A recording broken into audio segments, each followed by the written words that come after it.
This is the book about which there is no doubt. A guidance for those conscious of Allah. জোরে বলেন আল্লাহু আকবার। আল্লাহর জমিনে যদি আল্লাহর এই কোরআনকে বাস্তবায়ন করা যায়, আল্লাহর আইন যদি সংসদে বাস্তবায়ন করা যায়, আমার প্রিয় ভাইরা বলেন তো দেখি 16টা বছর ধরে আমাদের বাংলার জমিন থেকে হাজার হাজার কোটি টাকা যারা লুটপাট করেছে, এই কোরআনের আইন যদি বাস্তবায়ন হয়ে যেত বাংলার জমিনে, তাহলে তাদের কখনো ক্ষমতা ছিল না এই বাংলার জমিন থেকে হাজার হাজার কোটি টাকা তারা লুটপাট করতে। কথা বলে ঠিক কিনা? কারণ চোর চুরি করলে হাত কেটে দাও, এই বিধান দিয়েছেন কে? এই কোরআনের মধ্যে সেই বিধান আছে না নাই? আল্লাহ রাসূল সাল্লাল্লাহু আলাইহি ওয়াসাল্লাম এই কোরআন দিয়ে বিচার করেছে, জন্য আল্লাহ পাকের হাবিব সোনার মদিনা এবং মক্কা তিনি প্রতিষ্ঠিত করতে পেরেছিলেন। কথা বলেন ঠিক কিনা? বনু মাখজুমিয়া গোত্রের একজন নারী চুরিতে ধরা পড়লেন। ভালো করে শুনেন, কোরআন যদি সংসদ ভবনে চলে যায় তাহলে কেমন রাষ্ট্র হয়ে যাবে। বনু মাখজুমিয়া গোত্রের একজন নারী চুরিতে ধরা পড়ার পরে আল্লাহ রাসূল সাল্লাল্লাহু আলাইহি ওয়াসাল্লাম সিদ্ধান্ত নিলেন, যেহেতু চোর যদি পুরুষ হোক, আস-সারিকু ওয়াস-সারিকাতু ফাকতাউ আইদাহুমা, চোর পুরুষ হোক আর মহিলা হোক তাদের হাত কেটে দিতে হবে। এই বিধান দিয়েছেন কে? বলেন না, এই বিধান দিয়েছেন কে?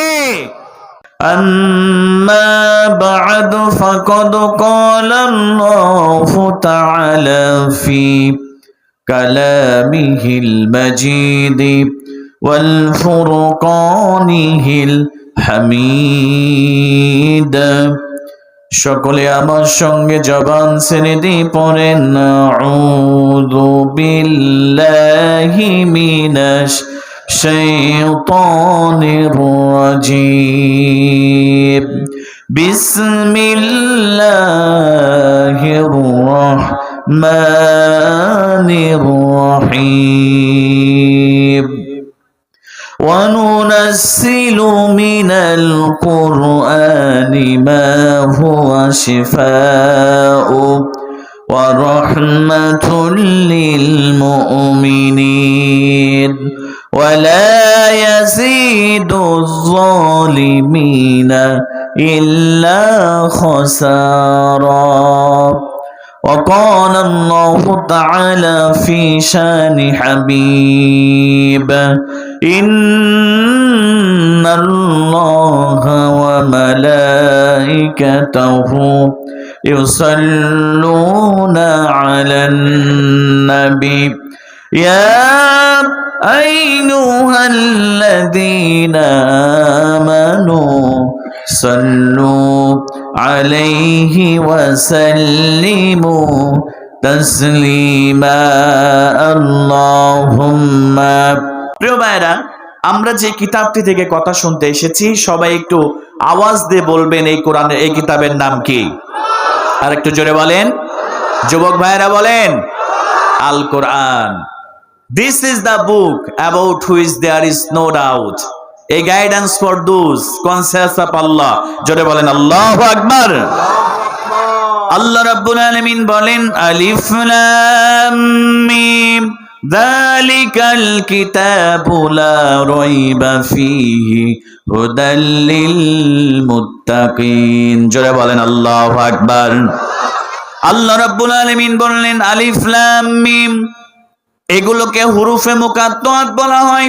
আল্লাহ রাব্বুল আলামিন কোরআন আল কারীমের 29টা সূরার প্রথমে আল্লাহ এবং হুরুফে মুকাত্তাত বিচ্ছিন্ন হরফ দিয়ে দিয়েছে। মুফাসসিরগণ কেরাম বলেন, ওয়াল্লাহু আ'লামু বিমুরাদিহি, এর অর্থ কি হবে, এর উদ্দেশ্য কি হবে?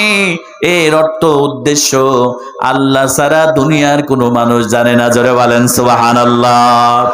আল্লাহ রাব্বুল আলামিন বললেন, বান্দারে শুনে নাও, যালিকাল কিতাবু লা রাইবা ফী, এমন একটি কোরআন আল কারীম আমি নাজিল করলাম, এমন একটি কিতাব আমি নাজিল করলাম রে বান্দা, এই কোরআনের মধ্যে কোনো সন্দেহ নাই, এই কোরআনের মধ্যে কোনো ভুল নাই। আর এই কোরআনটা মুমিনদের জন্য, মুত্তাকিনদের জন্য আমি আল্লাহ হেদায়েতের মশাল হিসেবে আমি আল্লাহ নাজিল করে দিয়েছি। জোরে বলেন সুবহানাল্লাহ। তাহলে প্রিয় ভাইরা, এই কোরআন শুনতে পেরে, শুনতে আসতে পেরে সবাই খুশি নাকি বেজার? সবাই বলেন খুশি না বেজার? আমরা সবাই খুশি পরিমাণে অনেক বেশি। প্রিয় ভাইয়ের আমার ভালো লাগছে আপনারা গাইবান্ধার মানুষ এত মনোযোগ দিয়ে এত গভীর রাত পর্যন্ত আপনারা বসে আছেন, এত শীতকে উপেক্ষা করে আল্লাহর কাছে দোয়া করে, আল্লাহ আজকের এই মাহফিলকে আমাদের সকলের জন্য তুমি নাজাতের ওসিলা বানায় দাও। আমরা সকলেই পড়ি আল্লাহুম্মা আমিন। আমার প্রিয় ভাইয়েরা, তাহলে এই রহমত নামক কিতাব আমরা পেয়েছি। এটি এমন একটি কিতাব এই পৃথিবীতে সব থেকে বেশি পঠিত, সব থেকে বেশি বিকৃত, সব থেকে বেশি এই কুরআন আল কারীম মুখস্থ করেছে সব থেকে বেশি। জোরে বলেন সুবহানাল্লাহ। প্রিয় ভাইয়েরা, আমরা সবাই সফল হয়ে আল্লাহর জান্নাতে যেতে চাই, কথা বলেন ঠিক কিনা? আমরা সফলতা মানে বুঝি এই পৃথিবীতে যার অনেক টাকা আছে, যার ক্ষমতা আছে, যার 10 তলা বাড়ি আছে, যার ব্যাংকে কোটি কোটি টাকা আছে, আমরা মনে করি এটাই বুঝি সফলতার মানদণ্ড, কথা বলে ঠিক কিনা? কিন্তু আল্লাহ পাক সুবহানাহু ওয়া তাআলা বলছেন, লা ইয়াস্তাউই আসহাবুন নারি ওয়া আসহাবুল জান্নাহ, আসহাবুল জান্নাতি হুমুল ফাইজুন। আল্লাহ পাক বললেন, the people of paradise and the people of hellfire, they never be equal ever. The people of paradise gain the ultimate success in life. জোরে বলেন আল্লাহু আকবার। আল্লাহ পাক বললেন, যারা জান্নাতি আর যারা জাহান্নামী তারা কখনো সমান হতে পারে না। যারা আল্লাহর ক্ষমা পেয়ে আল্লাহর জান্নাতে প্রবেশ করবে, আল্লাহ পাক বললেন তারাই হচ্ছে প্রকৃত সফল। জোরে বলেন সুবহানাল্লাহ। এজন্য আমরা সবাই প্রকৃত সফল হতে চাই, কথা বলেন ঠিক কিনা? সবাই প্রকৃত সফলতা অর্জন করে আমরা জান্নাতে প্রবেশ করতে চাই। তো চলুন আমরা আমাদের এই কোরআন থেকে আমরা কিছু কথা শুনবো, নিজের জীবনে আমল করার চেষ্টা করব, তাহলেই আল্লাহ প্রকৃত সফলতা দান করে আমাদেরকে জান্নাত দিয়ে আল্লাহ পাক আমাদেরকে ধন্য করে দিবে। সম্মানিত প্রিয় ভাইরা, আমি আমার খুতবার শুরুতেই মহাবিশ্বের মহাবিশ্বয় মহাগ্রন্থ পবিত্র আল কোরআন আল কারীমের একটি ছোট্ট আয়াতে কারিমা আমি তেলাওয়াত করেছি। সেই ছোট্ট আয়াতে কারিমাকে সামনে রেখেই আমি আপনাদের সামনে কিছু কথা শেয়ার করব ইনশাআল্লাহ। আল্লাহ পাক সুবহানাহু ওয়া তাআলা এই পৃথিবীতে দুইটা জিনিসকে আমাদের জন্য রহমত করে পাঠিয়েছে। সবাই বলেন তো কয়টা? আর একটু জোরে বলেন কয়টা? দুইটা। নাম্বার 1, 1 নাম্বার রহমত হচ্ছে বিশ্বনবী মুহাম্মদ রাসূলুল্লাহ সাল্লাল্লাহু আলাইহি ওয়াসাল্লাম হচ্ছে আসমান এবং জমিনের মধ্যে যা আছে সবকিছুর জন্য আল্লাহ রহমত করে পাঠিয়েছে। সুবহানাল্লাহ বলবেন না? আর 2 নাম্বার রহমত হচ্ছে আল্লাহ পাক বিশ্ব নবীর প্রতি যে কিতাবটা দিয়েছেন, অথেন্টিক সোর্স থেকে নির্ভুল ভাবে যে কিতাবটা আমাদের জন্য দিয়েছে, এই কোরআন আল কারীমটা হচ্ছে আমাদের জন্য রহমত। জোরে বলেন সুবহানাল্লাহ। আল্লাহ পাক সুবহানাহু ওয়া তাআলা অত্র আয়াতে কারিমার মধ্যে সূরাতুল বানি ইসরাঈল, এই সূরার যে আয়াতে কারিমা তেলাওয়াত করেছি 82 নম্বর আয়াত 17 নম্বর সূরা, আল্লাহ পাক সুবহানাহু ওয়া তাআলা বলছেন, ওয়া নুনাজ্জিলু মিনাল কুরআনি মা হুয়া শিফাউ ওয়া রাহমাতুল লিল মুমিনিন। আল্লাহ পাক বললেন, বান্দা এমন একটি কিতাব আমি দিয়েছি, এমন একটি কোরআন আমি দিয়েছি, এই কোরআনের মধ্যে আমি যা নাজিল করে দিয়েছি সবকিছু মুমিনদের জন্য রহমত, মুমিনদের জন্য শিফা। ওয়ালা ইয়াজিদুজ যালিমিনা ইল্লা খাসারা। আর যারা কাফির হবে, যারা জালিম হবে, এই কোরআন তাদের ক্ষতি ছাড়া আর কিছুই বৃদ্ধি করে না। জোরে বলেন নাউযুবিল্লাহ। তাহলে এই কোরআনকে রহমত করে পাঠিয়ে দিয়েছে একজন, আওয়াজ দিয়ে বলেন তিনি কে? আর একটু জোরে বলেন তিনি কে? এজন্য রব্বুল আলামিন বলেন, ওয়া নুনাজ্জিলু মিনাল কুরআনি মা হুয়া শিফাউ ওয়া রাহমাতুল লিল মুমিনিন। আল্লাহ রাব্বুল আলামিন বলেন, এমন একটা কোরআন আল কারীম আমি তোমাদের জন্য নাজিল করলাম, এমন একটা কিতাব আমি তোমাদের জন্য নাজিল করলাম রে বান্দা। আমি আল্লাহ এই কোরআন আল কারীমের মধ্যে যা কিছু দিয়েছি, এই কোরআন আল কারীমের মধ্যে আমি আল্লাহ যা কিছু নাজিল করে দিয়েছি, বান্দারে শুনে নাও, এই কোরআনটা যারা ঈমানদার হবে, যারা মুমিন হবে, এই কোরআনটা তাদের জন্য শিফা, আর তাদের জন্য আমি আল্লাহ রব্বুল আলামিন রহমত করে পাঠিয়ে দিয়েছি। জোরে বলেন সুবহানাল্লাহ। আমার মুসলমান ভাইরা, শুধু তাই নয়, আল্লাহ রাব্বুল আলামিন সূরাতুন নাহলের মধ্যে সুন্দর করে জানাই দিলেন, ওয়া নাযালনা আলাইকাল কিতাবা তিবয়ানাল লিকুল্লি শাই ওয়া হুদাও ওয়া রাহমাতাও ওয়া বুশরা লিল মুসলিমিন। জোরে বলেন আল্লাহু আকবার। আল্লাহ রাব্বুল আলামিন বললেন, বান্দারে ওয়া নাযালনা আলাইকাল কিতাবা তিবয়ানাল লিকুল্লি শাই, আমি আল্লাহ রাব্বুল আলামিন যে কোরআন আল কারীমটা নাজিল করলাম, এই কোরআনের মধ্যে তোমাদের ব্যক্তিগত জীবনের জন্য যা প্রয়োজন, তোমাদের সামাজিক জীবনের জন্য যা প্রয়োজন, তোমাদের রাষ্ট্রীয় জীবনের জন্য যা কিছু প্রয়োজন, তোমাদের অর্থনৈতিক জীবনের জন্য যা কিছু প্রয়োজন, তিবিয়ানাল লিকুল্লি শাই, আমি আল্লাহ সব কিছু এই কোরআন আল কারীমের মধ্যে নাজিল করে দিয়েছি। জোরে বলেন সুবহানাল্লাহ। আমার মুসলমান ভাইরা, আল্লাহ রাব্বুল আলামিন বলে শুধু তাই নয়, আমি আল্লাহ রাব্বুল আলামিন এই কোরআন আল কারীম দিলাম যারা মুসলমান হবে, যারা আত্মসমর্পণকারী হবে, তাদের জন্য হেদায়াত, তাদের জন্য রহমত, আর তাদের জন্য জান্নাতে যাওয়ার সুসংবাদ। জোরে বলেন সুবহানাল্লাহ। আমার মুসলমান ভাইরা, আমরা আল্লাহকে প্রশ্ন করলাম, আল্লাহ কেন এই কোরআন আল কারীমটা আমাদের জন্য নাজিল করলেন? আল্লাহ রাব্বুল আলামিন বললেন, আলিফ লাম রা কিতাবুন আনসালনাহু লিতুখরিজান নাসা মিনাজ যুলুমাতি ইলান নূর। জোরে বলেন আল্লাহু আকবার। আল্লাহ রাব্বুল আলামিন বলেন, বান্দারে এই কোরআন আল কারীম আমি কেন নাজিল করলাম শুনে নাও। এই কোরআন আল কারীম আমি এজন্য নাজিল করলাম, ও বান্দারা ভালো করে শুনে রাখো, লিতুখরিজান নাসা মিনাজ যুলুমাতি ইলান নূর। এই কোরআনটা আমি আল্লাহ এজন্য নাজিল করলাম, এই কোরআন দিয়ে আমি যারা মানুষ হবে, যারা নিজেদেরকে মানুষ বলে পরিচয় দেয়, আমি আল্লাহ মানুষগুলোকে অন্ধকারের পথ থেকে, শিরকের পথ থেকে আমি আল্লাহ জান্নাতের পথ দেখানোর জন্য এই কোরআন আল কারীম নাজিল করে দিয়েছি। জোরে বলেন সুবহানাল্লাহ।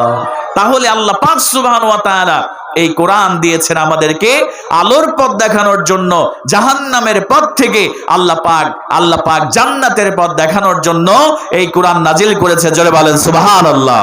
এজন্য এই কোরআনের সংস্পর্শে থাকলে আমাদের লাভ নাকি লস? প্রিয় ভাইরা বলেন না, লাভ নাকি লস? এই কোরআনের সংস্পর্শে থাকলে আল্লাহ পাক আপনাকে জিরো থেকে আল্লাহ হিরো বানাই দিবে। আর আপনি যদি এই কোরআনের সংস্পর্শে না থাকেন, এই কোরআনের বিরুদ্ধচারণ করেন, আল্লাহ পাক আপনাকে হিরো থেকে আল্লাহ জিরো বানাই দিবে। কথা বলে ঠিক কিনা? আমার রাসূল যেখানে কোরআন প্রচার করতেন, কাফেররা বলেছিল, আবু জেহেল, আবু লাহাব বলেছিল, ওয়াকালাল্লাযীনা কাফারু লা তাসমাউ লিহাযাল কুরআন। আল্লাহ পাক রব্বুল আলামিন কোট করলেন, আবু জেহেল, আবু লাহাব, উতবা, সাইবা বলেছিল মানুষদেরকে এই কোরআন শ্রবণ করতে যাওয়া যাবে না। মুহাম্মদ যেখানে কোরআন প্রচার করে সেখানে গিয়ে শীষ বাজাও, তালি বাজাও, তাহলে তোমরা বিজয় হয়ে যাবে। জোরে বলেন নাউযুবিল্লাহ। আমার মুসলমান ভাইরা, ঠিক একই কায়দায় আমাদের বাংলার জমিনে 16টি বছর তাফসীরুল কোরআন মাহফিলে বাধা দেওয়া হয়েছে। কথা বলে ঠিক কিনা? আলেমদের হাত থেকে মাউথপিস কেড়ে নেওয়া হয়েছে, আলেমদের সঙ্গে বেয়াদবি করা হয়েছে। আল্লাহ পাক সুবহানাহু ওয়া তাআলা এই বেয়াদবিকে বরদাস্ত করেন নাই। আল্লাহ পাক সুবহানাহু ওয়া তাআলা তাদেরকে এই দুনিয়া থেকে আল্লাহ লাঞ্ছনার সহিত আল্লাহ বিদায় করেছে। কথা বলে ঠিক কিনা? আমার মুসলমান ভাইরা, এজন্য কোরআনের সংস্পর্শে থাকলে মর্যাদা বাড়িয়ে দেন। আওয়াজ দিয়ে বলেন তিনি কে? আর এই কোরআনের বিপক্ষে অবস্থান করলে আল্লাহ পাক সুবহানাহু ওয়া তাআলা আপনাকে বেইজ্জতি করে এই দুনিয়াতে আপনাকে লাঞ্ছিত করবে, আর পরকালে আল্লাহ জাহান্নামের মধ্যে দিয়ে আল্লাহ পাক আপনাকে জাহান্নামের আগুনের মধ্যে নিক্ষেপ করবে। জোরে বলেন নাউযুবিল্লাহ। এজন্য কোরআনের সংস্পর্শে আসলে আল্লাহ পাক মর্যাদা বাড়িয়ে দেন। ভালো করে খেয়াল করেন, আল্লাহ রাব্বুল আলামিন এই কোরআন আল কারীমের সংস্পর্শে আসলে কেমন করে মর্যাদা বেড়ে যায়। হযরতে বেলাল রাদিয়াল্লাহু তাআলা আনহু, আল্লাহ রাব্বুল আলামিনের হাবিবের একজন কালো একজন সাহাবী। ভালো করে লক্ষ্য করেন, হযরতে বেলাল রাদিয়াল্লাহু তাআলা আনহু তেমন চেহারা ছিল না। হযরতে বেলাল রাদিয়াল্লাহু তাআলা আনহু তার কোনো টাকা পয়সা ছিল না, হযরতে বেলালের ভালো দামি পোশাক ছিল না, খেজুর বাগান ছিল না। আল্লাহ রাব্বুল আলামিন এই কোরআনকে আঁকড়ে ধরার কারণে, ইসলামকে আঁকড়ে ধরার কারণে হযরতে বেলালের সম্মানকে, হযরতে বেলালের ইজ্জতকে আল্লাহ এত গুণ বাড়িয়ে দিয়েছে। আল্লাহ নবীজি এই বেলালকে জান্নাতি বেলাল বলে আল্লাহ নবীজি ঘোষণা দিয়ে দিয়েছে। জোরে বলেন সুবহানাল্লাহ। ও আমার কলিজার টুকরা যুবকেরা, ভালো করে লক্ষ্য করো, হযরতে বেলালের দাম আল্লাহ বাড়াই দিলেন এই কোরআনের কাছে আসার জন্য। হযরতে বেলাল রাদিয়াল্লাহু তাআলা আনহু তিনি একদিন মসজিদ নববীর মধ্যে প্রবেশ করলেন। এমন সময় আমার নবীজি খেতে বসেছেন।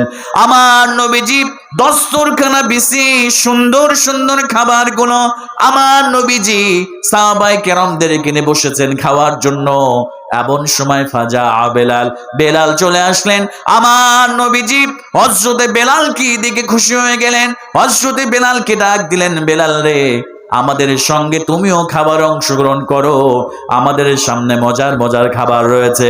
হযরতে বেলাল রাদিয়াল্লাহু তাআলা আনহু যখন আমার নবীজি হযরতে বেলালকে ডাক দিয়ে দিল, হযরতে বেলাল কান্না শুরু করে দিল। আল্লাহর নবীজি বললেন, বেলাল কেন কান্না করো বেলাল, আমি তো তোমাকে আমার সঙ্গে খাবারে অংশগ্রহণ করার জন্য বলেছি। হযরতে বেলাল রাদিয়াল্লাহু তাআলা আনহু চক্ষু দিয়া দরদর করে পানিগুলো পড়ে যায়, দাড়ি মোবারক ভিজে যায়। আল্লাহ নবীজিকে ডাক দিয়ে বলে, ইয়া রাসূলুল্লাহ, ইয়া হাবিবাল্লাহ, আমি বেলাল ইসলাম গ্রহণের পূর্বে আমার দাম ছিল মাত্র 5 দিরহাম।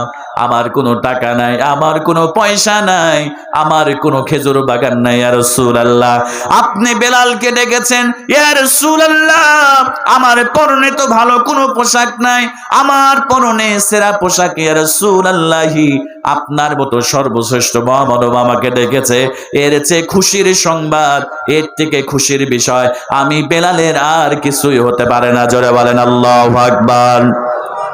ও আমার কলিজার টুকরা যুবক ভাইরা, আজকে নামাজ পড়তে চাও না? আমার কলিজার টুকরা যুবক ভাইরা, ভালো করে লক্ষ্য করো, নামাজ পড়তে চাও না, আল্লাহর কোরআন পড়তে চাও না, উত্তরাধিকারী সূত্রে ইসলাম পেয়েছো, ইসলামের জন্য রক্ত দিতে হয় নাই, ইসলামের জন্য কষ্ট করতে হয় নাই, এজন্য ফ্রি ফ্রি ইসলাম পাওয়ার কারণে আমার কলিজার টুকরা যুবকেরা কোরআন ছেড়ে দিয়েছে। কোরআন ছেড়ে দিয়ে এই যে মোবাইল ফোন আছে, আমার যুবকেরা সারাদিন এই মোবাইল ফোনের মধ্যে ফ্রি ফায়ার আর পাবজি খেলে আর অশ্লীল নাটক আর সিনেমা দেখে দেখে সময় কাটায়। এরকম যুবক আমাদের সমাজের মধ্যে আছে না নাই? কথা বলেন না কেন, আছে না নাই? আজকে যুবকেরা কোরআন পড়তে চায় না। ও কলিজার টুকরা যুবকেরা, কোরআন পড়তে হবে।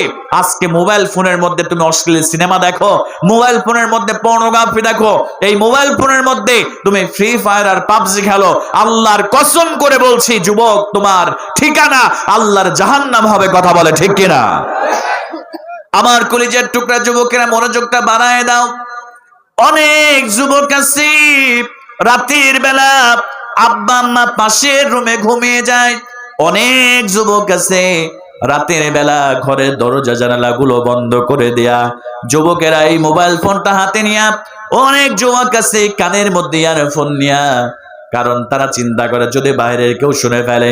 কানের মধ্যে ইয়ারফোনটা নিয়ে অনেক যুবক আছে এই মোবাইল ফোনের মধ্যে অশ্লীল সিনেমা দেখে, এই মোবাইল ফোনের মধ্যে পর্নোগ্রাফি দেখে, এই মোবাইল ফোনের মাধ্যমে মেসেঞ্জার, হোয়াটসঅ্যাপ আর ডাইরেক্ট কলের মাধ্যমে অনেক যুবকেরা তারা হারাম সম্পর্ক করে। এরকম যুবক আমাদের সমাজের মধ্যে আছে না নাই? কথা বলেন না কেন, এরকম যুবক আছে না নাই? ও কলিজার টুকরা যুবকেরা, ভালো করে মনোযোগ দাও। তুমি কি একবারও চিন্তা করো না যুবক, রাতের অন্ধকারে তুমি যখন ফেসবুকের মাধ্যমে, ইউটিউবের মাধ্যমে তুমি যখন পর্নোগ্রাফি দেখো, অশ্লীল ভিডিও দেখো, মালাকুল মউত যখন চলে আসবে, আসার পরে তোমার রূহটা কবজ করে ফেলবে, তোমাকে একটা সেকেন্ড সময় দেওয়া হবে না। তোমার মা দূর দিয়ে চলে আসবে, তোমার বাবা দূর দিয়ে চলে আসবে, তোমার ভাই তোমার বোন চলে আসবে। আসার পরে দেখবে তোমার দেহের মধ্যে রুহটা নাই, তোমার পাশেই মোবাইলটা পড়ে আছে রে যুবক। ও কলিজার টুকরা যুবক, মোবাইলের মধ্যে অশ্লীল নাটক চলছে, পর্নোগ্রাফি চলছে। আমার কলিজার টুকরা যুবক ভাইরা, একটাবার চিন্তা করে দেখো সেই দৃশ্যটা কত ভয়ঙ্কর হবে, সেই দৃশ্যটা কত খারাপ হবে। কথা বলেন ঠিক কিনা? ও আমার কলিজার টুকরা যুবকেরা, হযরতে বেলালের দাম আল্লাহর কোরআনের কারণে বেড়ে গেল। আজকে যুবক তুমি কোরআন পড়তে চাও না, আল্লাহ রাব্বুল আলামিন 5 ওয়াক্ত নামাজের আযান দিয়ে দেয়, হাইয়া আলাস সালাত, হাইয়া আলাল ফালাহ বলে মসজিদে মুয়াজ্জিন আযান দিয়ে দেয়, যুবক মসজিদে যায় না। এরকম যুবক আমাদের সমাজের মধ্যে আছে না নাই? আমার কলিজার টুকরা যুবক, তোমার একটা সেজদা আল্লাহর কাছে কত দামি তুমি শুনলে অবাক হয়ে যাবে। আমার নবীজি বিশ্ব নবী মুহাম্মদুর রাসূলুল্লাহ সাল্লাল্লাহু আলাইহি ওয়াসাল্লাম বলেন, একজন যুবকের একটা সেজদার কত দাম। ও কলিজার টুকরা যুবকেরা ভালো করে লক্ষ্য করো, আমি তো তোমার মতো একজন যুবক। ও আমার কলিজার টুকরা যুবক, কখনো 5 ওয়াক্ত নামাজ কখনো ছেড়ে দিও না। আল্লাহ নবী বললেন, একজন যুবকের সেজদার দাম আল্লাহর কাছে কত বিশাল। একজন যুবক যখন মসজিদে মুয়াজ্জিন আযান দিয়ে দেয়, একজন যুবক যদি সুন্দর করে ওযু করে, উত্তম পোশাক পরিধান করে মসজিদের মধ্যে প্রবেশ করে, ইমাম সাহেবের পিছনে দাঁড়িয়ে যায়, আল্লাহর নবী বললেন ওই যুবকটা আমি ইমাম সাহেবের পিছনে যখন দাঁড়িয়ে যায় আল্লাহু আকবার বলে, ওই যুবক দুনিয়ার কোনো প্রেসিডেন্টের সাথে কথা বলে না, দুনিয়ার কোনো চেয়ারম্যান মেম্বারের সঙ্গে কথা বলে না। ওই যুবকটা সরাসরি আমার রব আমার আল্লাহর সঙ্গে কথা বলা শুরু করে দেয়। জোরে বলেন সুবহানাল্লাহ। ও কলিজার টুকরা যুবক, তোমার একটা সিজদার কত দাম আমার আল্লাহর কাছে। এবার বিশ্বনবী বললেন, ওই যুবকটা যখন আল্লাহর কদমে সিজদা দিয়ে দেয়, আল্লাহ রাসূল বললেন ওই একটা সিজদা দেওয়ার কারণে আল্লাহর আরশটা থরথর করে কম্পিত হতে থাকে, কাঁপতে থাকে। জোরে বলেন সুবহানাল্লাহ। শুধু তাই নয় রে যুবক, আল্লাহর নবীজি বিশ্ব নবী বললেন শুধু তাই নয়, আল্লাহ রব্বুল আলামিনের যুবক বান্দা যখন সিজদা দিয়ে দেয়, আল্লাহ রব্বুল আলামিন সমস্ত ফেরেশতাদেরকে ডাক দিয়ে বলে, উনজুর ইলা শাব, ও আমার ফেরেশতারা আমার যুবক বান্দার দিকে তাকাও, আমার যুবক বান্দা কি করছে। এবার ওই ফেরেশতারা বলে, আল্লাহ তোমার যুবক বান্দা সুবহান রাব্বিয়াল আলা তোমার বরত্বের ঘোষণা করছে, তোমার আল্লাহ তাআলা তোমার পবিত্রতার ঘোষণা করছে। আল্লাহ এবার ডাক দিয়ে বলে, আমার ফেরেশতারা তোমরা সাক্ষী হয়ে যাও, আমার যুবক বান্দা আমার পবিত্রতার ঘোষণা করছে, আমার যুবক বান্দা আমার বরত্বের ঘোষণা করছে। ও আমার ফেরেশতারা সাক্ষী হয়ে যাও, আমার যুবক বান্দা সিজদা থেকে মাথা তোলার আগে আমি আল্লাহ তার জীবনের সব গুনাহ মাফ করে দেয়া, আমি আল্লাহ রব্বুল আলামিন তার জীবনের গুনাহ মাফ করে দিয়া আমিও তারে পবিত্র বানায় দিলাম। জোরে বলেন সুবহানাল্লাহ। আল্লাহ পাক বলে, ও ফেরেশতারা সাক্ষী হয়ে যাও, আমার যুবক বান্দা যেহেতু আমারে পবিত্র বলেছে, আমাকে বড় বলেছে, ও আমার ফেরেশতারা সাক্ষী হয়ে যাও, আমার যুবক বান্দা সিজদা থেকে মাথা তোলার আগেই আমি আল্লাহ তার জীবনের সব গুনাহ মাফ করে আমি আল্লাহ তাকে পবিত্র বানায় দিলাম। জোরে বলেন সুবহানাল্লাহ। ও যুবক, তুমি সে আল্লাহকে ভুলে গিয়েছো। এই দুনিয়ার মানুষ তোমাকে টাকা দেখে ভালোবাসে, এই দুনিয়ার মানুষ তোমাকে অর্থ সম্পদ দেখে ভালোবাসে, এই দুনিয়ার মানুষের ভালোবাসার পিছনে স্বার্থ জড়িয়ে আছে, কিন্তু তোমার রব আল্লাহ পাক সুবহানাহু ওয়া তাআলা তোমার টাকা দেখে না, তোমার বংশ পরিচয় দেখে না, তোমার অর্থ দেখে না, তোমার অভাব তোমার প্রতিপত্তি দেখে না। আল্লাহ পাক সুবহানাহু ওয়া তাআলা তোমার কলবটা দেখে, তোমার নেক আমল দেখে। জোরে বলেন সুবহানাল্লাহ। যুবক, তোমার রব তোমাকে কত ভালোবাসে তুমি জানো? তুমি যখন রাতের অন্ধকারে এই মোবাইল ফোনের মধ্যে অশ্লীল সিনেমা দেখো, আল্লাহ পাক সুবহানাহু ওয়া তাআলা চাইলেই তোমার অক্সিজেন বন্ধ করতে পারতো, আল্লাহ চাইলেই তোমার রিজিক বন্ধ করতে পারতো, কিন্তু আল্লাহ পাক সুবহানাহু ওয়া তাআলা তোমার রিজিক বন্ধ করে নাই, তোমার অক্সিজেন বন্ধ করে নাই। আল্লাহ পাক তোমার জন্য অক্সিজেনের ব্যবস্থা করে দিয়েছে। জোরে বলেন সুবহানাল্লাহ।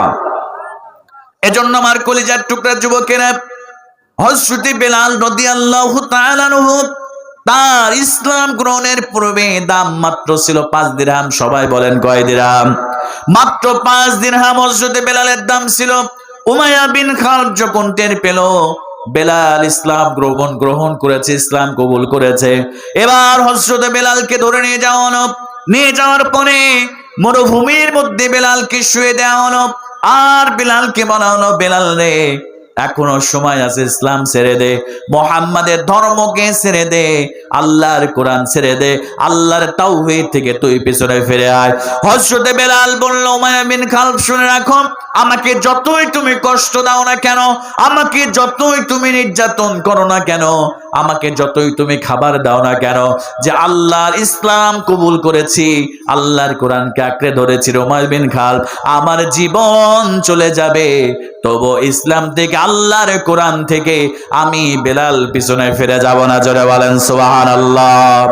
ও নবীর উম্মতেরা, আমরা বাংলার জমিনে একজন ব্যক্তিকে দেখেছি তাফসীর কারক, যিনি 50 বছর কোরআনের খাদিম ছিলেন, যার কথা শুনলে, যার তাফসীর শুনলে এখনো পর্যন্ত আমাদের গায়ের পশমটা দাঁড়িয়ে যায়।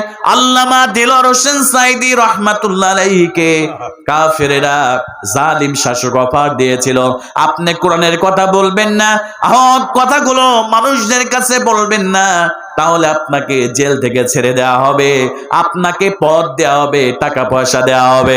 কিন্তু আল্লাহর এই বান্দা আসাদ জামানার শ্রেষ্ঠ মুজাদ্দিদ আল্লামা দিলওয়ার হোসেন সাঈদী রাহমাতুল্লাহ আলাইহি আল্লাহর কোরআনের হক কথা বলার কারণে, আল্লাহর কোরআনের সঠিক কথা বলার কারণে, আল্লাহর জমিনে আল্লাহর দ্বীনকে প্রতিষ্ঠিত করার কারণে এই বান্দা বাতিলের সামনে মাথা নত করে নাই, এই বান্দা বাতিলের সঙ্গে হাত মিলাই নাই। এজন্য শেষ পর্যন্ত বিষ প্রয়োগ করে আল্লাহর এই বান্দাকে তারা বিষ প্রয়োগ করে এই দুনিয়া থেকে শাহাদত করে দিয়েছে। কথা বলেন ঠিক কিনা? এজন্য আমার প্রিয় ভাইরা, আজও যারা ইসলামের পক্ষে অবস্থান করব, আজও যারা আল্লাহর কোরআনের আইনকে বাস্তবায়ন করতে যাবে, আজও যারা সংসদে আল্লাহর কোরআনকে নিয়ে যাওয়ার জন্য প্রচেষ্টা চালাবে, আমার প্রিয় ভাইরা, একই কায়দায় তাদেরকেও দুঃখ দেওয়া হবে, কষ্ট দেওয়া হবে, এমনকি ফাঁসির কাস্টে ঝুলিয়ে তাদেরকে এই দুনিয়া থেকে বিদায় করে দেওয়া হবে। কথা বলেন ঠিক কিনা? হযরত বেলাল রাদিয়াল্লাহু তাআলা আনহু, বেলাল কি ডাক দিয়ে বলে, ও বেলাল, এটা হযরত বেলাল উমাইয়া বিন খালদকে ডাক দিয়ে বলে, আমাকে যতই কষ্ট দাও, আমাকে যতই তুমি দুনিয়া থেকে বিদায় করে দাও, আল্লাহর কোরআনের পথ ধরেছে, আমি কোরআনের পথ থেকে ফিরে যাব না।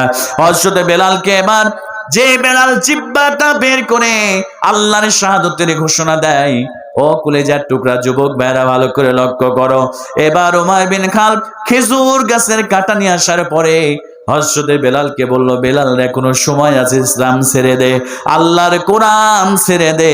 হযরত বেলাল বলল, জীবন চলে যাবে তবে ইসলাম ছেড়ে দেব না। ও আমার কলিজার টুকরা যুবক ভাইরা, এবার হযরত বেলালের জিহ্বাটা উমাইয়া বিন খালদ টেনে বের করলেন। টেনে বের করার পরে হযরত বেলালের জিহ্বার মধ্যে কাঁটাগুলো ঢুকিয়ে দিতে শুরু করলো।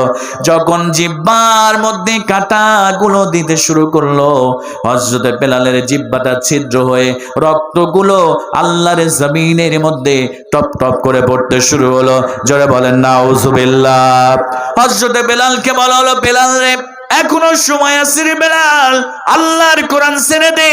হযরত বেলাল একটা আঙ্গুল উঁচা করে দিয়ে শাহাদাত আঙ্গুলে দিয়ে বোঝাতে চায়, ও উমাইয়া বিন খালদ, আমার জীবনটা চলে যাবে, এই দুনিয়া থেকে চিরবিদায় নিয়ে চলে যাব, তবু আল্লাহর কোরআন থেকে, ইসলাম থেকে আমি বেলালকে তুমি সরাতে পারবে না। এবার হযরত বেলালকে এবার নিয়ে যাওয়া বাড়িতে, যাওয়ার পরে আবু জেহেল চলে আসলো। এবার চাবুক নিয়ে হযরতে বেলালের গায়ের উপরে আবু জেহেল চাবুক মারতে শুরু করলো। ও মুসলমান ভাই, ভালো করে শুনে রাখেন, হযরতে বেলালের শরীরের উপরে চাবুক মারতে শুরু করলো। হযরতে বেলালের যখন একটা করে চাবুক মেরে দেয়, হযরতে বেলালের চামড়াটা ছিলে, হযরতে বেলালের রক্তটা ফিনকি দিয়ে জমিনের মধ্যে পড়ে যায়। আবু জেহেল ক্লান্ত হয়ে যায়, আবু লাহাব চলে আসে, উতবা সাহেব, ওয়ালিদ ইবনে মুগিরা, একজন একজন করে চাবুক মারতে মারতে হযরতে বেলালকে তার রক্তাক্ত করে দিয়ে আগুনের অঙ্গারের মধ্যে হযরতে বেলালকে ফেলে দেওয়া হলো। জোরে বলেন নাউজুবিল্লাহ। এই যে ইসলামের জন্য, কোরআনের পক্ষে থাকার কারণে আল্লাহ নবীজি তার শান আর মানকে কত গুণ বাড়াই দিলেন। বিশ্ব নবী সাল্লাল্লাহু আলাইহি ওয়াসাল্লাম বললেন, ও বেলাল, আমাদের সঙ্গে খাবারে অংশগ্রহণ করো। হযরত বেলাল ডাক দিয়ে বলেন, ইয়া রাসূলুল্লাহি, ইয়া হাবিবাল্লাহ, আমি আপনার সঙ্গে খাবারে অংশগ্রহণ করতে পারবো না, আনা সাইম, আমি রোজা রেখেছি। ইয়া রাসূলুল্লাহি, ইয়া হাবিবাল্লাহ, এজন্য আমারে ক্ষমা করে দেন। ইয়া রাসূলুল্লাহি, আমি খাবার খেতে পারবো না। আমার নবীজি এবার সমস্ত সাহাবায়ে কেরামদেরকে ডাক দিয়ে বললেন, প্রাণের সাহাবীরা, আমার বেলাল এই দুনিয়ার খাবার খাবে না, ও আমার সাহাবীরা শুনে নাও, আমার বেলাল আমি যেটা দেখতে পাই তোমরা দেখতে পাও না, আমি যেটা শুনতে পাই তোমরা সেটা শুনতে পাও না। আমি এই মুহূর্তে শুনতে পেলাম আমার আল্লাহ হযরত বেলালের জন্য ফেরেশতাদেরকে অর্ডার করেছেন, ও আমার ফেরেশতারা, আমার বেলাল, আমার গোলাম বেলাল দুনিয়ার খাবার খাবে না। আমার ফেরেশতারা তোমরা আমার বেলালের জন্য জান্নাতের খাবার রান্না তোমরা শুরু করে দাও। জোরে বলেন সুবহানাল্লাহ। এজন্য আমার মুসলমান ভাইয়েরা, আল্লাহ রাব্বুল আলামিন যে কোরআন দিয়েছে, এই কোরআনটা আমাদের জন্য আল্লাহ রহমত করে পাঠিয়ে দিয়েছে। এই কোরআনকে আঁকড়ে ধরার কারণে, এই কোরআনের পক্ষে থাকার কারণে, আল্লাহকে রব বলে মেনে নেওয়ার কারণে আমাদের উপরে যত জুলুম আসবে, আমাদের উপরে যত নির্যাতন আসবে, আমাদের উপরে যত কষ্ট আসবে, আমরা যদি সেইগুলোকে হাসি মুখে মেনে নিই আর আল্লাহকে রব বলে মেনে নিয়ে এই কথাটির উপরে ইস্তেকামাত থাকতে পারি, আল্লাহ রাব্বুল আলামিন আমাদের জান্নাত দিয়া আল্লাহ ধন্য করে দিবে। জোরে বলেন সুবহানাল্লাহ। এজন্য আল্লাহ রাব্বুল আলামিন বলেন, ইন্নাল্লাযীনা ক্বালু রাব্বুনাল্লাহু সুম্মা ইসতাকামু তাতানাজ্জালু আলাইহিমুল মালাঈকা আল্লা তাখাফু ওয়া লা তাহজানু ওয়া আবশিরু বিল জান্নাতিল্লাতী কুনতুম তুআদুন। জোরে বলেন আল্লাহু আকবার। আল্লাহ রাব্বুল আলামিন বললেন, ইন্নাল্লাযীনা ক্বালু রাব্বুনাল্লাহ, নিশ্চয় যারা বলবে আমাদের রব হলো আল্লাহ। সবাই একটু আওয়াজ দিয়ে বলেন তো আমাদের রব কে? আল্লাহ রাব্বুল আলামিন বললেন, নিশ্চয় যারা বলবে আমাদের রব হলো আল্লাহ, সুম্মা ইসতাকামু, এরপরে যতই তাদের উপরে জুলুম করা হোক না কেন, যতই তাদের উপরে নির্যাতন করা হোক না কেন, তারা যদি এই কথাটির উপরে ইস্তেকামাত থাকতে পারে, আল্লাহ রাব্বুল আলামিন বলেন, তাতানাজ্জালু আলাইহিমুল মালাঈকা, আমি আল্লাহ তাদের উপরে রহমতের ফেরেশতা নাজিল করব। আল্লাহ তাখাফু ওয়া লা তাহজানু, তাদের কোনো চিন্তা নাই, তাদের কোনো ভয় নাই, তাদের কোনো চিন্তা নাই, টেনশন নাই। আমি আল্লাহ রাব্বুল আলামিনের ফেরেশতারা তাদেরকে সুসংবাদ দেবে যে জান্নাতের ওয়াদা আমি আল্লাহ তোমাদের সঙ্গে করেছি। জোরে বলেন সুবহানাল্লাহ। এজন্য আমার প্রিয় ভাইরা, এই কোরআনের পক্ষে থাকার জন্য, এই কোরআনের পক্ষে অবস্থান করার জন্য আমার নবীজি মুহাম্মদ রাসূলুল্লাহ সাল্লাল্লাহু আলাইহি ওয়াসাল্লাম 40 বছর পর্যন্ত আমার নবীজি ছিলেন আল আমিন, আমার নবীজি ছিলেন as-সাদিক। যখনই আল্লাহ রাব্বুল আলামিন কোরআন আল কারীম নাজিল করলেন, আমার নবীজি এই কোরআন নিয়ে তায়েফের ময়দানে চলে গেলেন। যাওয়ার পরে আমার নবীজি বললেন, ইয়া আইয়ুহান নাস কুলু লা ইলাহা ইল্লাল্লাহ। আমার নবীজি যখনই বললেন, হে মানব মণ্ডলী, আল্লাহ রাব্বুল আলামিনকে তোমরা স্বীকার করে নাও, এক আল্লাহর গোলামি করো, এক আল্লাহর দাসত্ব যদি করতে পারো, আল্লাহ রাব্বুল আলামিন তোমাদেরকে দুনিয়াতে সফলতা এবং পরকালে সফলতা দান করবে। জোরে বলেন সুবহানাল্লাহ। আমার মুসলমান ভাইরা, আল্লাহ নবীজি যখন এই দাওয়াত দিলেন কালেমার, আমার নবীজি কালেমার দাওয়াত দেওয়ার সঙ্গে সঙ্গে আমার প্রিয় ভাইরা, আমার নবীজিকে ওই তায়েফবাসীরা ছোট্ট ছোট্ট বালকদের হাতে পাথরগুলো তুলে দিলেন।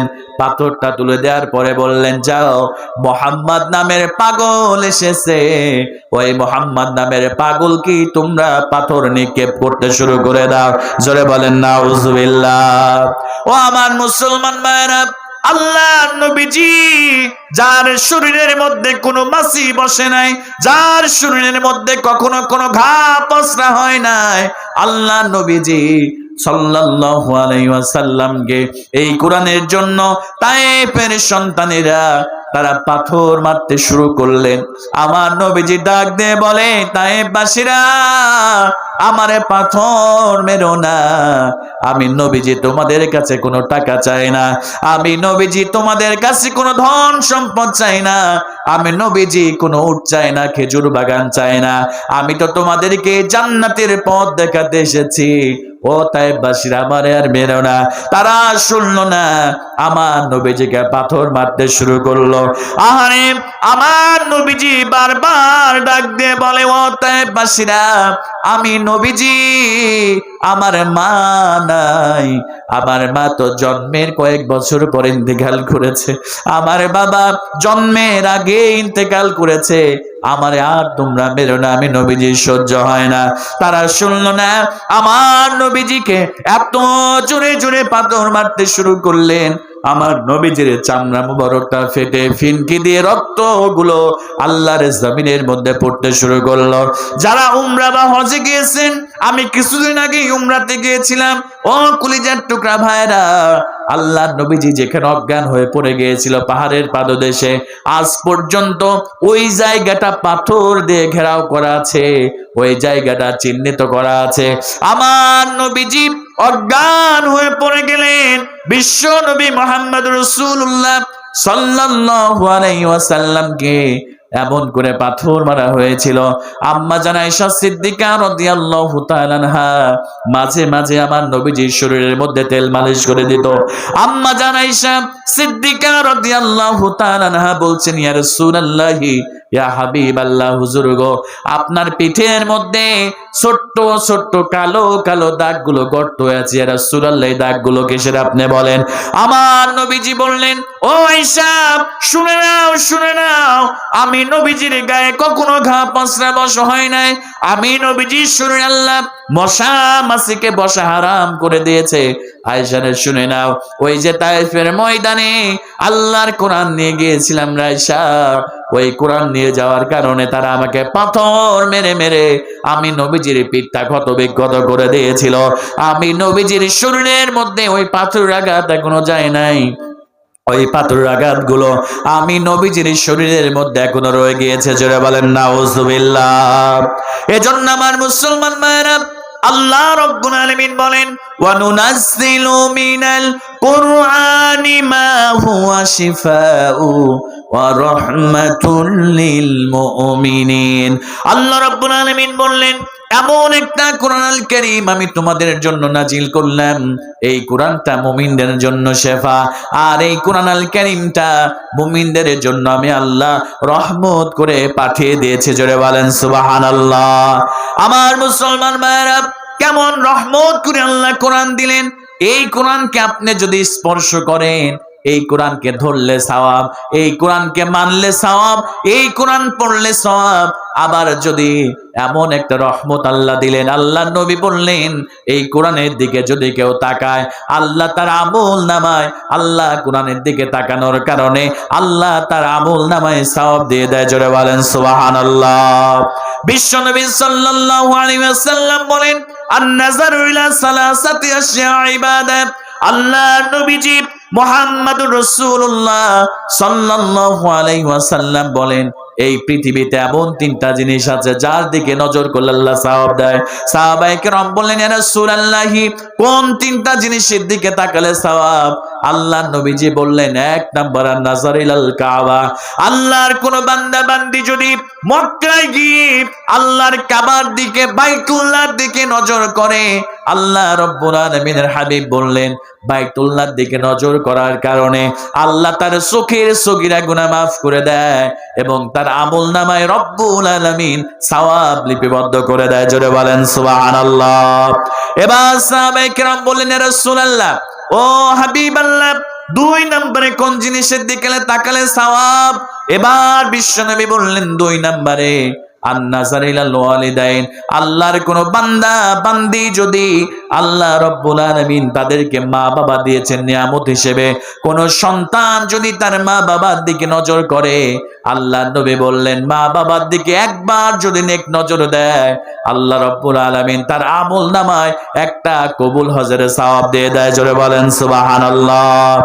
এরপরে বিশ্বনবী বললেন, তিন নম্বরে যে জিনিসের দিকে তাকালে সওয়াব, ছোট্ট বেলায় কোরআন পড়তে পারে নাই, আল্লাহ নবীজি বললেন, আল্লাহর কোন বান্দা বান্দি যদি সুন্দর করে ওযু করে আল্লাহর কোরআন যদি শেখার চেষ্টা করে আর কোরআনটা যদি বের করে দিয়ে প্রত্যেকটা আয়াতের নিচে যদি আঙ্গুলটা বুলিয়ে দেয় আর কোরআনের দিকে নজর করে, আল্লাহর নবীজি বিশ্ব নবী সাল্লাল্লাহু আলাইহি ওয়াসাল্লাম বলেন, কোরআনের দিকে নজর করার কারণে আল্লাহ তার আমলনামায় আল্লাহ রাব্বুল আলামিন সওয়াব দিয়ে দেয়। জোরে বলেন সুবহানাল্লাহ। এজন্য আমার প্রিয় ভাইরা, এই কোরআন আল কারীমটা রহমত। আমাদের ব্যক্তিগত জীবনে কোরআনকে ফলো করতে হবে, সামাজিক জীবনে কোরআনকে ফলো করতে হবে, রাষ্ট্রীয় জীবনে কোরআনকে ফলো করতে হবে। যদি রাষ্ট্রীয় জীবনে কোরআনকে ফলো করি তাহলে এই বাংলার জমিনে আর চাঁদাবাজি থাকবে না, কথা বলেন ঠিক কিনা? আর সন্ত্রাসী থাকবে না, আর চোর থাকবে না, ধর্ষক থাকবে না, জেনাকার থাকবে না, সুদখোর থাকবে না, কথা বলেন ঠিক কিনা? আল্লাহর জমিনে যদি আল্লাহর এই কোরআনকে বাস্তবায়ন করা যায়, আল্লাহর আইন যদি সংসদে বাস্তবায়ন করা যায়, আমার প্রিয় ভাইয়েরা বলেন তো দেখি, 16টা বছর ধরে আমাদের বাংলার জমিন থেকে হাজার হাজার কোটি টাকা যারা লুটপাট করেছে, এই কোরআনের আইন যদি বাস্তবায়ন হয়ে যেত বাংলার জমিনে, তাহলে তাদের কখনো ক্ষমতা ছিল না এই বাংলার জমিন থেকে হাজার হাজার কোটি টাকা তারা লুটপাট করতে, কথা বলে ঠিক কিনা? কারণ চোর চুরি করলে হাত কেটে দাও, এই বিধান দিয়েছেন কে? এই কোরআনের মধ্যে সেই বিধান আছে না নাই? আল্লাহ রাসূল সাল্লাল্লাহু আলাইহি ওয়াসাল্লাম এই কোরআন দিয়ে বিচার করেছে, জন্য আল্লাহ পাকের হাবিব সোনার মদিনা এবং মক্কা তিনি প্রতিষ্ঠিত করতে পেরেছিলেন, কথা বলেন ঠিক কিনা? বনু মাখজুমিয়া গোত্রের একজন নারী চুরিতে ধরা পড়লেন। ভালো করে শুনেন, কোরআন যদি সংসদ ভবনে চলে যায় তাহলে কেমন রাষ্ট্র হয়ে যাবে?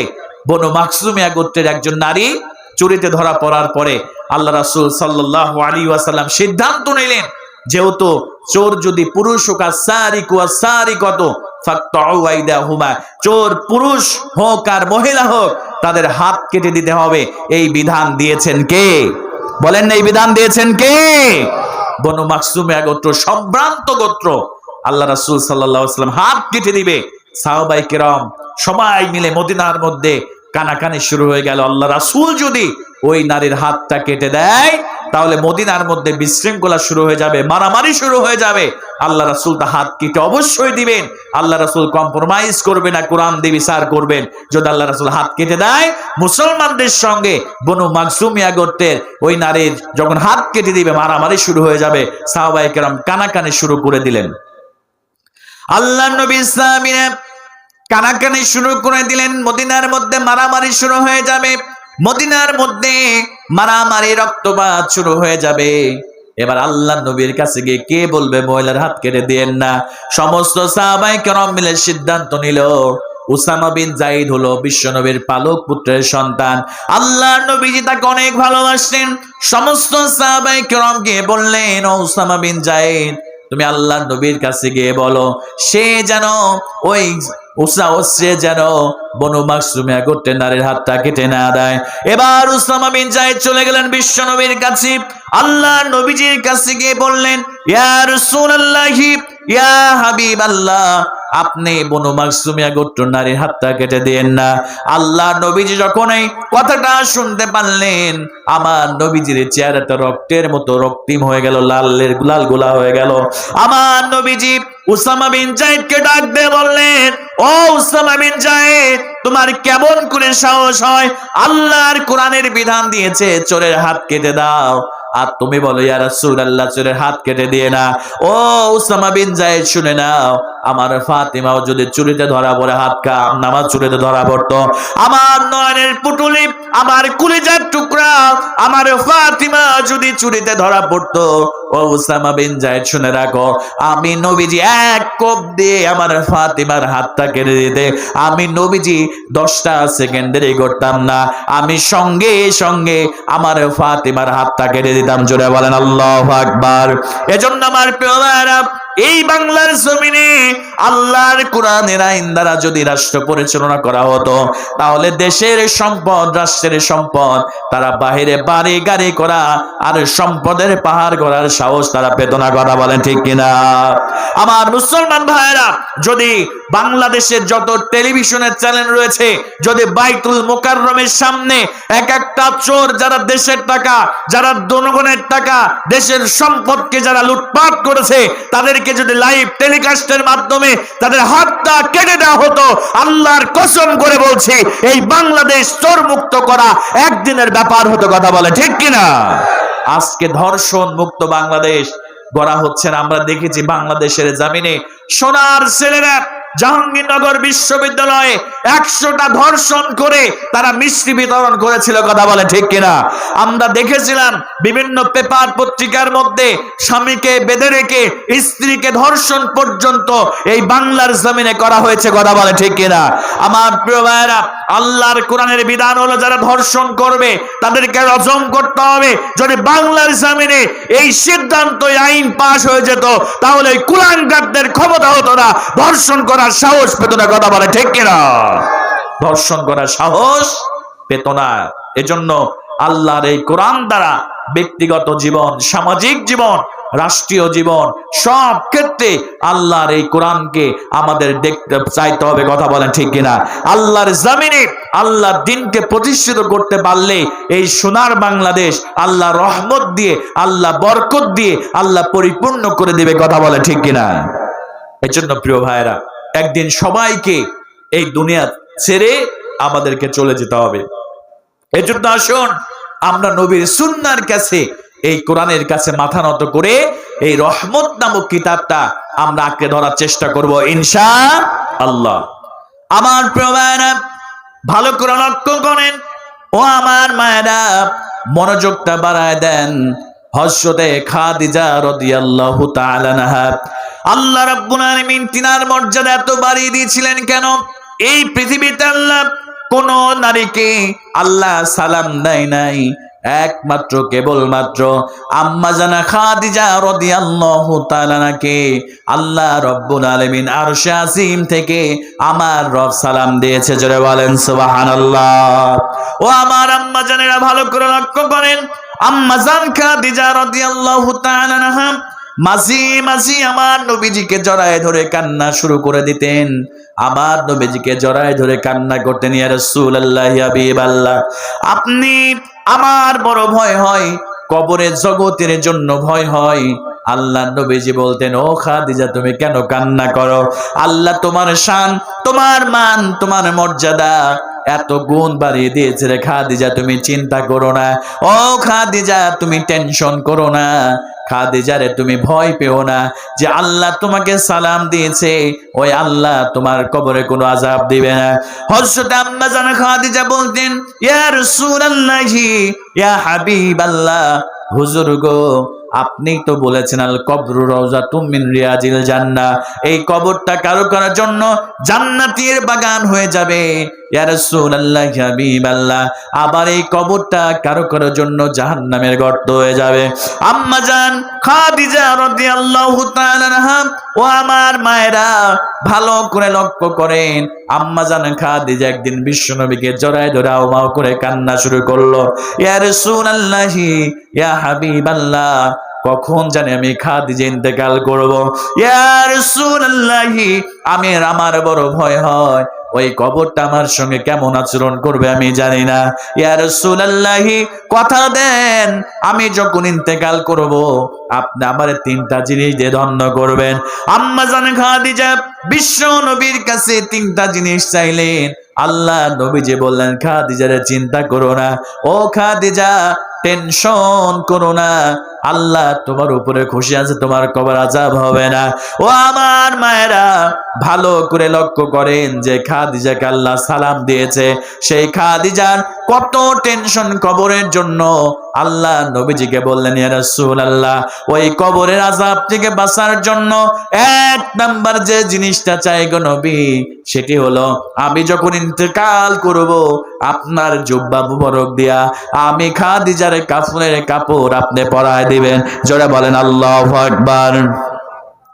আম্মা জান খাদিজা রাদিয়াল্লাহু তাআলা আনহা যখন বিশ্বনবী সাল্লাল্লাহু আলাইহি ওয়াসাল্লামকে এই কথাটা বললেন, আম্মা জানের কথা শুনে আমার নবীজি বললেন, খাদিজারে চিন্তা করো না, আমি নবীজি অবশ্যই আমার জুব্বা দিয়া তোমার জন্য কাফনের কাপড় বানায় দিব। এবার আম্মা জান খাদিজা রাদিয়াল্লাহু তাআলা আনহা বললেন, ইয়া রাসূলুল্লাহ, ইয়া হাবিবাল্লাহ, দুই নম্বরে যখন আপনি আমার জন্য কবর খনন করবেন, ইয়া রাসূলুল্লাহ, ওই কবরের মধ্যে আপনি নামবেন, নামার পরে আপনার পেট মোবারকটা লাগায় দিবেন। আল্লাহর নবী বললেন, খাদিজা চিন্তা করো না, ও খাদিজা, আমি 2 নাম্বার তোমার ইচ্ছা পূরণ করব। এবার আম্মা জান খাদিজা 3 নম্বরে বললেন, ইয়া রাসূলুল্লাহ, ইয়া হাবিবাল্লাহ, 3 নম্বরে কবরের মধ্যে 3টা অথবা 4টা প্রশ্ন করা হবে। মার রব্বুকা ওয়া মান নাবিয়ুকা ওয়া মাদ দীনুকা, 3টা প্রশ্নের পরে যারা পারবে 4 নম্বরে প্রশ্ন আরেকটা করা হবে, কোন কিতাব থেকে তুমি উত্তরগুলো দিয়েছো? আল্লাহর কোরআন থেকে দিয়েছে, এই কথা বলবে। আম্মা জান খাদিজা বললেন, ইয়া রাসূলুল্লাহ, ইয়া হাবিবাল্লাহ, হুজুর গো, এই প্রশ্নের জবাব আমি দিতে পারবো না, আর যদি এই প্রশ্নের জবাব না দিতে পারি আমার কবরটা জাহান্নামের গর্ত হয়ে যাবে। ইয়া রাসূলুল্লাহ, ইয়া হাবিবাল্লাহ, আপনি কথা দেন গো নবী, এই 3টা জিনিস আপনি রাসূল আমার জন্য আমার ইন্তেকালের পরে আপনি দিবেন। ও আমার মায়েরা, হযরতে খাদিজা রাদিয়াল্লাহু তাআলা আনহা এত সুন্দর মহিষী নারী ছিলেন, আমার মায়েরা আজকে পর্দা করতে চায় না, আমার মায়েরা নামাজ পড়তে চায় না, স্বামীর ন্যায় আনুগত্য করতে চায় না, ঘর থেকে বেপর্দা হয়ে বের হয়ে যায়। আমার মায়েদের মধ্যে কবরের ভয় খুঁজে পাওয়া যায় না, কথা বলেন ঠিক কিনা? আম্মা জান খাদিজা রাদিয়াল্লাহু তাআলা আনহা যখন বিশ্বনবীকে কথা বললেন, আমার নবীজি বললেন, ও খাদিজা, চিন্তা করো না, টেনশন করো না, আমি রাসূল তোমাকে 3টা জিনিস অবশ্যই দিয়ে দিব। এবার আম্মা জান খাদিজা রাদিয়াল্লাহু তাআলা আনহা যখন ইন্তেকাল করলেন, আমার নবীজি নিজের জুব্বা মোবারক দিয়া আম্মা জান খাদিজার জন্য কাফনের কাপড় পরায় দিলেন। আমার নবীজি কবর খনন করলেন, কবর খনন করার পরে আমার নবীজি কবরের মধ্যে নামলেন, পিঠটা লাগায় দিয়ে গড়াগড়ি পারলেন। এরপরে আমার নবীজি সমস্ত কার্যক্রম শেষ করলেন। শেষ করার পরে বিশ্ব নবী সাল্লাল্লাহু আলাইহি ওয়াসাল্লাম আমার নবীজি কবরের পাশে দাঁড়িয়ে রইলেন, কখন মুনকির নাকির আসবে, আমি প্রশ্নের জবাবগুলো দিয়ে দিব।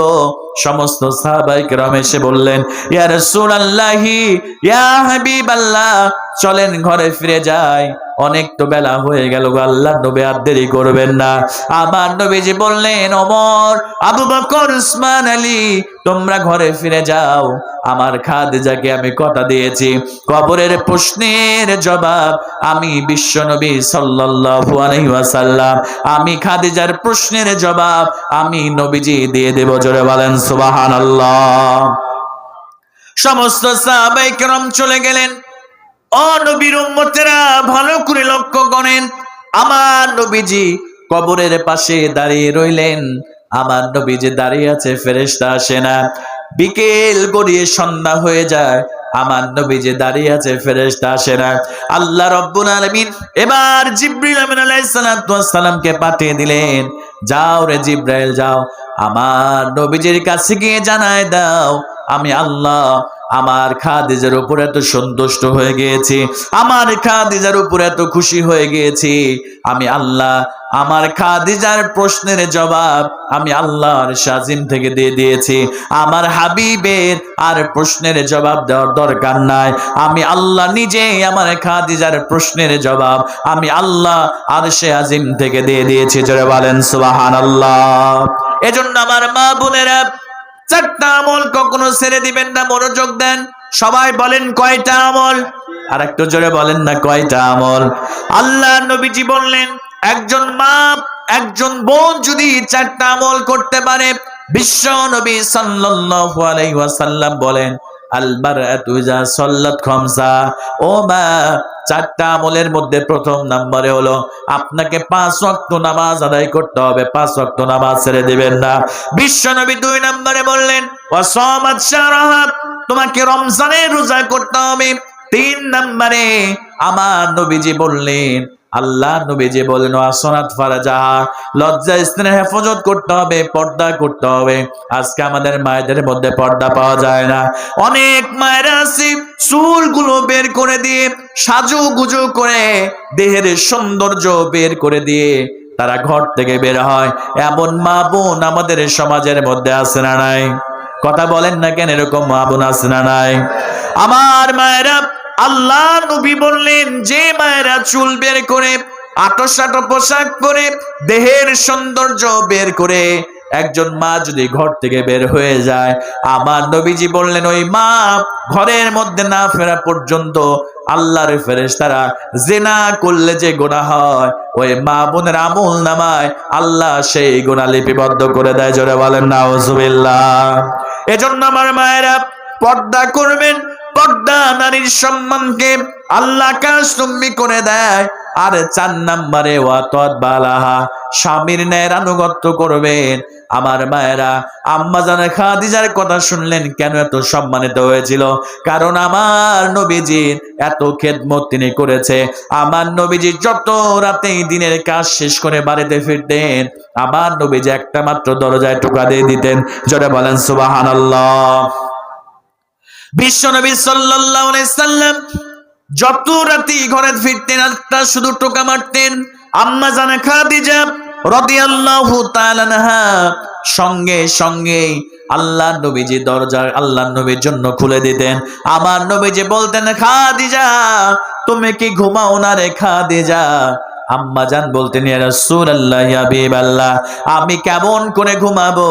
আপনি এত কষ্ট করে ঘরের মধ্যে আপনি আসেন। ইয়া রাসূলুল্লাহ, ইয়া হাবিবাল্লাহ, আমি খাদিজা ঘুমাই না। আমার পিঠটা যদি আরামের বিছানায় দিয়ে দিই, আমি যদি ঘুমিয়ে যাই, আপনি নবীজি বাড়িতে চলে আসবেন, আপনার কষ্ট হয়ে যাবে ইয়া রাসূলুল্লাহ। এজন্য আমি খাদিজা দরজার সঙ্গে পিঠটা লাগায় দাঁড়ায় থাকি, আপনি যখন একটা টোকা দিয়ে দেন, ইয়া রাসূলুল্লাহ, ইয়া হাবিবাল্লাহ, আমি আপনার জন্য দরজা খুলে আমি আপনাকে ঘরের মধ্যে আসার সুযোগ করে দেই। জোরে বলেন সুবহানাল্লাহ। এজন্য আমার মায়েরা, এই 4টা আমল কখনো ছেড়ে দিবেন না। 1 নম্বরে নামাজ, 2 নম্বরে পর্দা, 3 নম্বরে রোজা, 4 নম্বরে স্বামীর ন্যায়ানুগত্য। আল্লাহ নবী বললেন, ফালতাদুখুল মিন আইয়াবিল জান্নাতি শাদ। আল্লাহ নবী বললেন এই 4টা যদি আমল কোন মা বোন করতে পারে, আল্লাহ নবীজি বললেন ওই মা বোনের জন্য আল্লাহ জান্নাতের 8টি দরজা কিয়ামতের দিন খুলে দিবে। আর যে কোনো দরজা দিয়ে ওই মা বোন জান্নাতের মধ্যে প্রবেশ করবে। জোরে বলেন সুবহানাল্লাহ। আল্লাহ রাসূল বললেন এই 4টা আমল যদি কোনো মা বোন করতে পারে, 1 নম্বরে নামাজ, 2 নম্বরে রোজা, 3 নম্বরে লজ্জা স্থানের হেফাজত বা পর্দা, আর 4 নম্বরে স্বামীর ন্যায় আনুগত্য। এই 4টা আমল করলে আল্লাহ পাক সুবহানাহু ওয়া তাআলা ওই মায়ের জন্য, ওই বোনের জন্য আল্লাহ জান্নাতের 8টি দরজা আল্লাহ পাক খুলে দিবে। সুবহানাল্লাহ বলবেন না? প্রিয় ভাইরা, খারাপ লাগছে আপনাদের? অনেক কষ্ট হচ্ছে, কারণ রাত অনেক গভীর হয়ে গিয়েছে, প্রায় 1:45 বেজে গিয়েছে। কষ্ট হচ্ছে না তো ইনশাআল্লাহ? তাহলে আমার মায়েরা, 4টা আমল কখনো ছেড়ে দিবেন না। আমার প্রিয় ভাইরা, আল্লাহর এই কোরআন আমাদেরকে আঁকড়ে ধরতে হবে। ওয়ানুনাজ্জিলু মিনাল কুরআনি মা হুয়া শিফাউ ওয়া রাহমাতুল লিল মুমিনিন। আল্লাহ পাক এজন্য বললেন, বান্দা এই কোরআনকে আঁকড়ে ধরো। জীবনে আমি আল্লাহ পাক সুবহানাহু ওয়া তাআলা এই কোরআনকে আঁকড়ে ধরার কারণে দুনিয়াতে তোমাকে সম্মানিত করব এবং পরকালে তোমাকে জান্নাত দিয়ে আমি আল্লাহ পাক ধন্য করে দেব। জোরে বলেন সুবহানাল্লাহ।